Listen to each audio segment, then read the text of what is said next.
En nuestras exposiciones, en el curso de tesis 1 de la Maestría Virtual de Planificación Estratégica del Desarrollo, nos toca en este momento analizar un aspecto subsiguiente al problema, que es doble. Por un lado, es el planteamiento de los objetivos que se hace en forma de infinitivos y luego el planteamiento del marco teórico. Miren ustedes, estas no son palabras que podrían ser comprendidas en forma difícil, sino qué significa el marco teórico. El marco teórico tiene una estructura sencilla. Comienza con un escenario racional donde nosotros revisamos la información. Es decir, el marco teórico lo que busca es considerar lo que se llama el estado de la ciencia. Es decir, aquello que se ha investigado sobre el tema que ustedes están desarrollando. Por otro lado, una vez que nosotros tenemos los antecedentes, consideramos las bases teóricas, es decir, cuáles son los fundamentos teóricos, qué teorías tenemos al respecto, y sobre eso hacemos una definición conceptual. Definimos los conceptos centrales de nuestro estudio, que generalmente están planteados en nuestras variables en la presentación del tema de nuestra investigación. ¿Y cómo concluimos? Concluimos con el planteamiento de la hipótesis. Por lo tanto, estos elementos son los que a continuación vamos a ver. ¿Cuándo un marco teórico es científico? Cuando tiene una reconstrucción conceptual. Y tiene unos elementos, que es lógico, coherente y sistematizado. Y se diferencia de otros elementos, como el mítico religioso, el cotidiano o el filosófico. Por lo tanto, el marco teórico es una representación conceptual. ¿De qué? De aquellos aspectos estudiados sobre el tema. Por ejemplo, si nosotros nos preguntamos, ¿qué se ha escrito sobre responsabilidad social sobre el medio ambiente? ¿Qué legislación se ha dado a nivel internacional? ¿Qué aportes se han dado a nivel nacional para que el medio ambiente no sea perjudicado, por ejemplo, en cualquiera de las actividades económicas como la minera, agropecuaria, etcétera? Entonces ahí buscamos los antecedentes. Puede ser también desde el punto de vista de la planificación. ¿Qué antecedentes tenemos sobre la regionalización? ¿Qué aspecto hemos nosotros encontrado que pueden de alguna manera ser significativos para nuestra investigación? Podemos tomar otro tema. Cuando nosotros hablamos de la calidad de los servicios, la palabra calidad, que es una palabra que no tiene más de 20 años, y sin embargo, ¿qué aportes conceptuales ha dado, por ejemplo, Peter Senge a través de sus estudios en la quinta disciplina? Por ejemplo,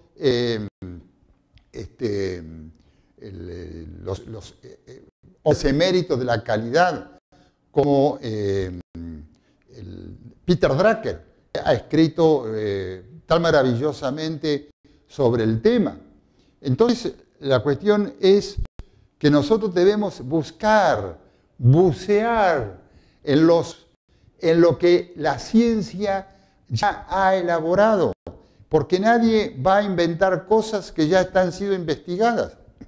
Por eso que se llama estado de la ciencia. Y ese estado de la ciencia nos permite a nosotros comprender, a través de una construcción racional, aquello que nosotros queremos investigar. Por lo tanto, podemos definir así el marco teórico. Es un conjunto de conceptos, definiciones y proposiciones relacionadas entre sí que presentan un punto de vista sistemático de fenómenos, especificando relaciones entre variables con el objeto de expresar y predecir fenómenos. En esta definición encontramos algo muy importante. Cómo nosotros comprendemos nuestro problema desde el punto de vista cognitivo. Es decir, si estoy estudiando el medio ambiente, estoy preguntándome qué se ha dicho sobre este tema. ¿Cuál es la relación entre su protección y la legislación. ¿Cuál es la relación entre la calidad y los servicios? ¿Cuál es la relación entre la red informática y el bienestar de la población? Por ejemplo, y estudio.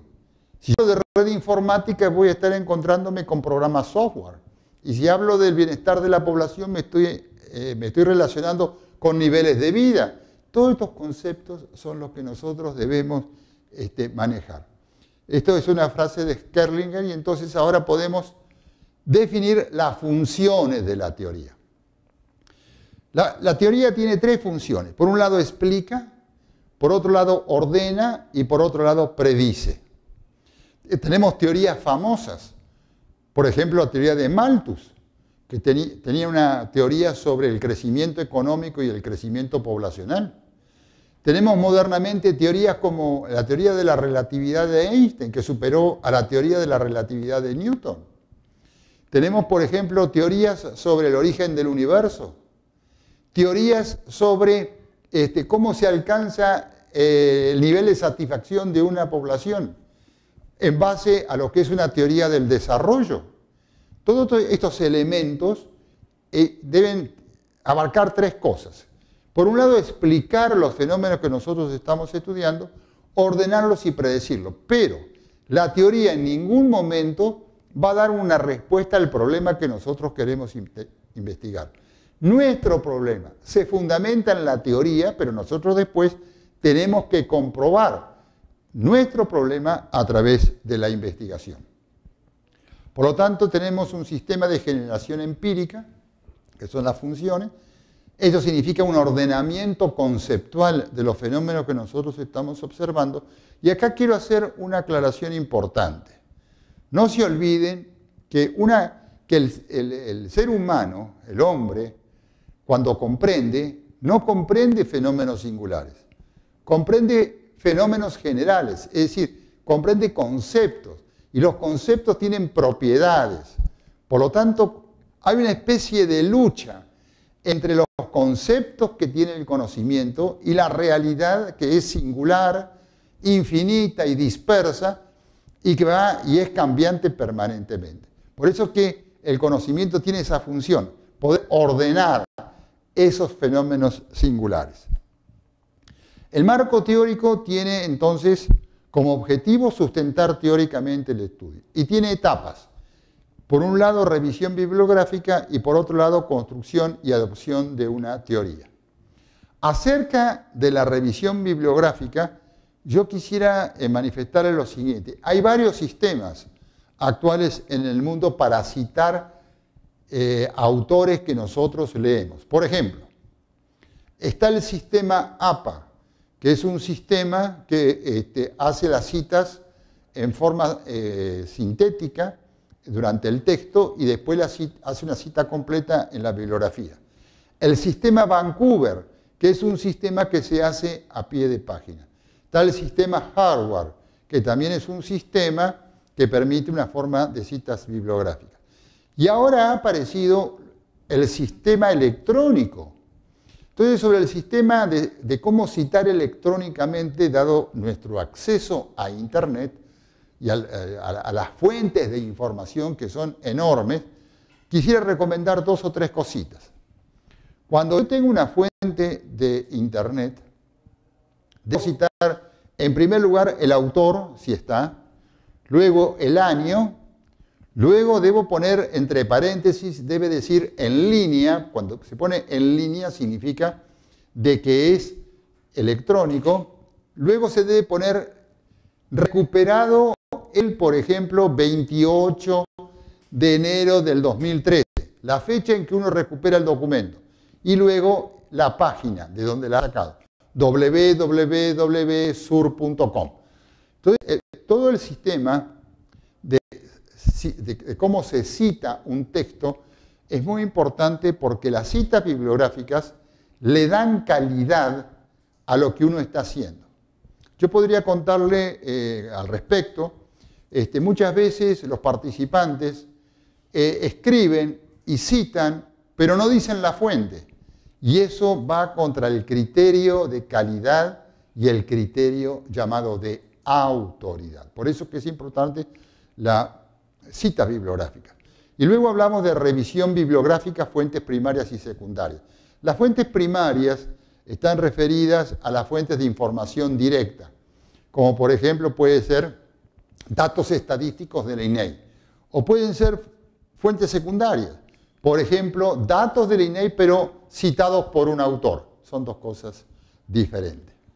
Por lo tanto, la función de la teoría, y esto es lo importante en lo que estamos nosotros analizando, es explicar, dar orden al conocimiento y predecir.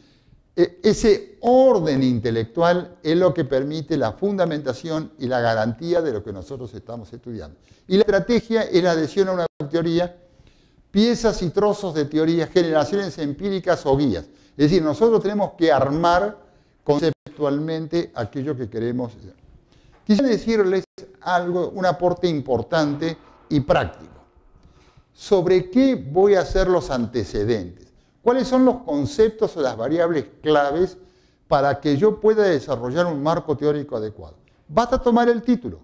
Si yo digo en el título, Red Informática y Servicios de Calidad Poblacional, tengo allí las dos variables que me significan lo que voy a estudiar. Red informática, eso lo tengo que estudiar. Y calidad de servicio, esa es la otra variable que yo debo estudiar en el marco teórico. ¿Qué dicen los autores sobre la red informática? ¿Qué dicen las investigaciones anteriores sobre la participación o el bienestar de la población, ligadas al desarrollo humano, a niveles de vida, etc.? Por lo tanto, el marco teórico tiene en este sentido una función directa. Entonces, el problema y la hipótesis se relacionan al final del marco teórico, de la misma manera como la formulamos nosotros en nuestro problema. Cuando nosotros dijimos, ¿qué relación existe entre X y Y? Planteamos la hipótesis. La hipótesis es el juicio de valor de aquello que nosotros queremos investigar. Es el juicio a través del cual nosotros queremos comprobar. ¿Y de dónde nace la hipótesis? La hipótesis nace del problema. Si hemos planteado 9 formas para hacer el problema, debe haber 9 formas para plantear la hipótesis. 2. ¿Cuál es la causa de Y? Hipótesis. La causa de Y es X. Tercero, ¿qué efectos produce X? La hipótesis es X produce Y. 4. ¿Qué sucederá con Y cuando actúe X? Hipótesis. X se incrementa cuando actúa X. Entonces, hay una correlación que debe ser clarita. Miren, lo importante es que el participante, el desarrollo del proyecto, encuentre en el desarrollo justamente de su texto coherencia. Y la coherencia significa la relación entre problema e hipótesis. ¿Cómo influye X en Y? Hipótesis, X influye en Y modificándola. Sexto, ¿en qué medida X influye en Y? Hipótesis, X influye en Y en medida significativa. Y así sucesivamente las 9 formas a través de las cuales nosotros estamos desarrollando. Por lo tanto, como síntesis de esta parte con respecto al marco teórico, podemos decir lo siguiente. En primer lugar, el marco teórico es una representación conceptual de la realidad y específicamente de nuestro tema. Segundo, nos permite fundamentar el tema y dónde aparecen, de qué manera fundamentar el tema, en las variables que nosotros hemos planteado en nuestro título de investigación. En tercer lugar, ser cuidadosos en nuestras citas bibliográficas, de tal manera que el enriquecimiento de la autoridad de otros investigadores permita que nuestro trabajo alcance la virtuosidad que se merece como tal. Y por último, la hipótesis surge como consecuencia de un buen análisis que es el marco teórico. Una hipótesis bien planteada es porque existe un marco teórico bien analizado. ¿Cuándo un marco teórico es científico? Cuando tiene una reconstrucción conceptual. Y tiene unos elementos, que es lógico, coherente y sistematizado. Y se diferencia de otros elementos, como el mítico religioso, el cotidiano o el filosófico. Por lo tanto, el marco teórico es una representación conceptual. ¿De qué? De aquellos considerar lo que se llama el estado de la ciencia, es decir, aquello que se ha investigado sobre el tema que ustedes están desarrollando. Por otro lado, una vez que nosotros tenemos los antecedentes, consideramos las bases teóricas, es decir, cuáles son los fundamentos teóricos, qué teorías tenemos al respecto, y sobre eso del marco teórico. Miren ustedes, estas no son palabras que podrían ser comprendidas en forma difícil, sino qué significa el marco teórico. El marco teórico tiene una estructura sencilla. Comienza con un escenario racional donde nosotros revisamos la información. Es decir, el marco teórico lo que busca es, hacemos una definición conceptual. Definimos los conceptos centrales de nuestro estudio que generalmente están planteados en nuestras variables en la presentación del tema de nuestra investigación. ¿Y cómo concluimos? Concluimos con el planteamiento de la hipótesis. Por lo tanto, estos elementos son los que a continuación vamos a ver. En nuestras exposiciones, en el curso de tesis 1 de la Maestría Virtual de Planificación Estratégica del Desarrollo, nos toca en este momento analizar un aspecto subsiguiente al problema, que es doble. Por un lado, es el planteamiento de los objetivos que se hace en forma de infinitivos y luego el planteamiento